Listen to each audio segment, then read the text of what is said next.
Joining me now, criminal defense attorney and former prosecutor Mark Eiglarsh and criminal rights and defense attorney Andell Brown. Wow. Mark, that... All her. All her. Anybody who dares point the finger at law enforcement is either being intellectually dishonest or somehow really doesn't know the facts in this case. They were overly cautious. They could have shot her right away when they came in and then held back. 6 hours they waited. And when they came in, both with the words that she used, "I will kill you," coupled with the action, not putting down this shotgun, they had to take action. She caused her death. Andell, do you agree? In a situation like this, a picture's worth 1,000 words and a video is priceless. Here, we have the police account of the events, but we also had police accounts in the Walter Scott case, Laquan McDonald case, Tamir Rice case, where facts that were reported did not match up once we had a video. When we have citizens who feel the need, like in the Philando Castile or the Alton Sterling, to record interactions with police because the body cameras fell off, they aren't working, or whatever the case may be, it shows we have an issue with the trust and transparency and accountability. That's not what she asked you. Look at her. This is her with the gun. This is her with a shotgun, Mark Eiglarsh. This, I mean, that's on video. That's what we're told. That's not what we see.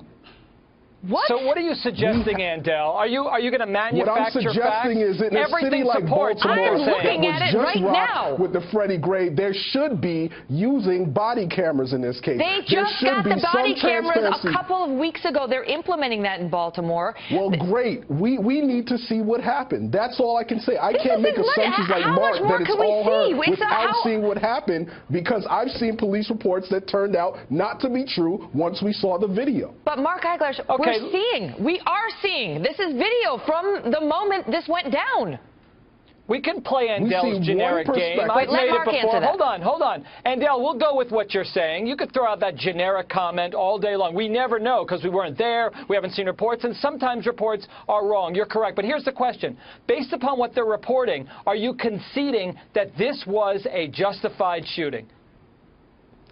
Mark, what I'm saying is I'm not just going to go with what they report. The answer is yes or no. When we go into a court of law, Mark, you don't control this interview. When we go into a court of law, we make sure we're very sure before we take someone's freedom. You just can't say the word, we go through many steps before we take someone's life. Andell, it was a hypothetical. Hold on a second, guys. Hold on a second. People deserve to see and evaluate whether they're correct or incorrect. Okay, we have to keep the government honest. To your point, to Andell's point, the video of her loading up that gun was apparently from 2 weeks earlier. It wasn't this. This was 2 weeks earlier. It wasn't in the moment that she had the confrontation with the police, who say she did have the long gun, who you can hear discussing with her son on the video she believes they're trying to kill her. And there's a question about her mental state, Mark. I mean, I don't know whether this woman was okay emotionally or mentally, and the police would not confirm whether she had a history of mental health issues. But here she is, just a couple of weeks earlier when she had the confrontation with police. She was pulled over. She didn't have a license plate. She considered herself a sovereign citizen. She didn't recognize the authority of the U.S. law enforcement agents. She demanded to see their authority cards. And this is a confrontation. This is a piece of tape from back then. Watch. You know they're talking about stealing my vehicle. Hey, Cody, they tell you get out this car or take your seatbelt off. You do not get out this car. Do you understand? You better fight they asses. Fight them. Do you hear me? Yeah. And they will have to kill me today. No, nobody wants to. They will have to. They will have to in front of my children and everything. While y'all burn in hell. All y'all pigs. Right, so she's telling her child he has to get out. I think it's her 5-year-old. He has to get out and fight the police, that they're going to have to kill her to get her out of the car. The officer asked for her license and registration. She refuses to show it. She demands to see his authority card. He shows it to her. So the question is whether this person was of sound mind and whether the police, if that is the case, had an obligation to do more to not engage in a shootout with this person. Okay, here's my take on her. I will defend her right to spew her outrageous and offensive speech, even y'all pigs, like she said at the end. She has a constitutional right to say that.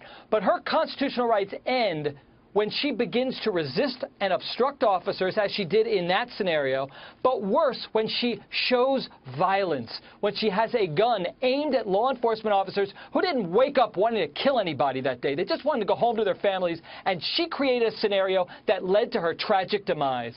Go ahead, and I'll give you the last word. In this circumstance, it is absolutely a tragedy whenever someone loses life or liberty. In this country where life and liberty and the pursuit of happiness are high ideals, we take it very seriously. So I just want to make sure that in every one of these instances, we have the transparency and accountability to keep our government honest, from the cops on the street all the way up to the White House. That's what the people deserve, and that's what we want. Great to see you both. Same here, Megan.